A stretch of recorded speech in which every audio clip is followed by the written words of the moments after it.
नमस्ते, मैं वात्सल्य और आप देख रहे हैं स्वधर्म। वक्फ बिल में संशोधन के बाद सरकार ने इसे संसद में पेश कर दिया है और लोकसभा में पास भी हो गया। लेकिन उससे पहले विधेयक पर चर्चा के दौरान राजनीतिक गहमा-गहमी भी खूब हुई। वक्फ बिल प्रचलित नाम है। प्रस्तुत बिल का वास्तविक नाम unified Waqf management empowerment efficiency and development bill है, शॉर्ट में UMEED बिल या उम्मीद बिल कह लीजिए। बिल को पेश किया माइनॉरिटी अफेयर्स मिनिस्टर किरण रिजिजू ने। लगभग 12 घंटों की चर्चा के बाद 288 मतों के समर्थन के साथ बिल लोकसभा से पास हो गया। वहीं बिल के विरोध में 232 मत पड़े। वक्फ बिल सरकार द्वारा सबसे पहले 8 अगस्त 2024 को प्रस्तुत किया गया था, किंतु कुछ मुद्दों पर असहमति के कारण इसे ज्वाइंट पार्लियामेंट्री कमेटी को भेज दिया गया था। कमेटी ने रिपोर्ट 13 फरवरी 2025 को सबमिट कर दी। 6 दिन बाद यूनियन कैबिनेट ने इसे मंजूरी भी दे दी। इस वक्फ बिल के आने के बाद वक्फ एक्ट 1995 रिप्लेस हो जाएगा। सबसे पहले समझते हैं ये वक्फ क्या होता है। वक्फ एक अरबी शब्द है जिसका अर्थ है रोकना या संरक्षित करना। इसका तात्पर्य किसी संपत्ति को स्थायी रूप से अल्लाह के नाम पर समर्पित करने से है, ताकि इसका उपयोग धार्मिक, सामाजिक या परोपकारी कार्यों में किया जा सके। जानते हैं वक्फ की विशेषताएं। सबसे पहला, अपरिवर्तनीय। एक बार वक्फ संपत्ति घोषित हो जाने के बाद इसे बेचा, दान या विरासत में नहीं दिया जा सकता। दूसरा, स्थायी। यह स्थायी रूप से धार्मिक या सामाजिक उपयोग के लिए रहती है।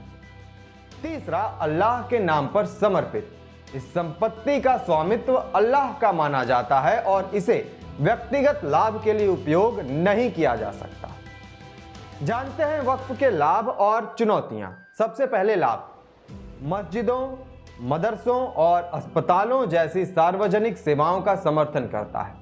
गरीबों और जरूरतमंदों के लिए धन और संसाधनों की उपलब्धता बढ़ाता है। ऐतिहासिक और सांस्कृतिक धरोहरों को संरक्षित करता है।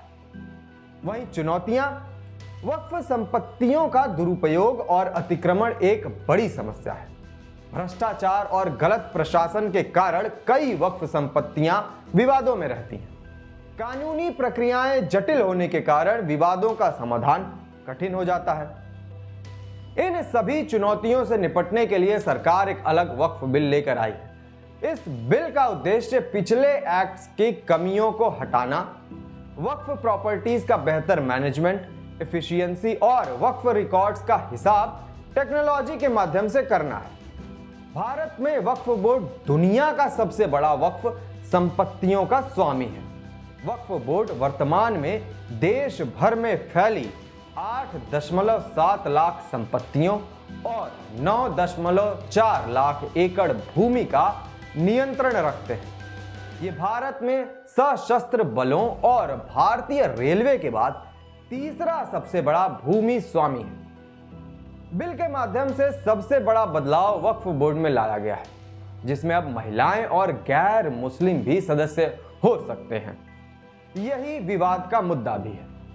कोई भी सरकारी संपत्ति यदि वक्फ की संपत्ति घोषित की जा चुकी है तो वो इस बिल के कानून बनने के बाद वक्फ की संपत्ति नहीं रहेगी। ये विधेयक केंद्र सरकार को वक्फ के पंजीकरण, खातों के प्रकाशन और वक्फ बोर्ड की कार्यवाही के प्रकाशन से संबंधित नियम बनाने की अनुमति भी देता है। केंद्र सरकार वक्फ के खातों का ऑडिट कैग या किसी नामित अधिकारी से कराने का आदेश भी दे सकती है। अब उम्मीद विधेयक नाम दिया गया वक्फ संशोधन विधेयक वक्फ बाय यूजर के प्रावधान को भी समाप्त कर देगा। क्या होता है वक्फ बाय यूजर प्रावधान? वक्फ बाय यूजर प्रावधान के तहत किसी संपत्ति को केवल लंबे समय तक धार्मिक उद्देश्यों के लिए उपयोग किए जाने के आधार पर वक्फ संपत्ति माना जाता था। हालांकि विपक्ष के अनुसार विधेयक असंवैधानिक और विभाजनकारी है। कांग्रेस नेता खलीकुर रहमान का कहना है कि ज्वाइंट पार्लियामेंट्री कमेटी ने विपक्ष के सुझावों को दरकिनार कर दिया। संशोधन विधेयक को लेकर एक प्रमुख चिंता यह है कि ये वक्फ बोर्डों के अधिकार को कमजोर करता है, क्योंकि ये जिला कलेक्टरों को ये निर्धारित करने का अधिकार देता है कि विवादित संपत्ति वक्फ है या नहीं। तो ये था वक्फ बिल को लेकर पूरा लेखा जोखा। इस पूरे मुद्दे पर आपकी क्या राय है, कमेंट करके अवश्य बताएं। धन्यवाद।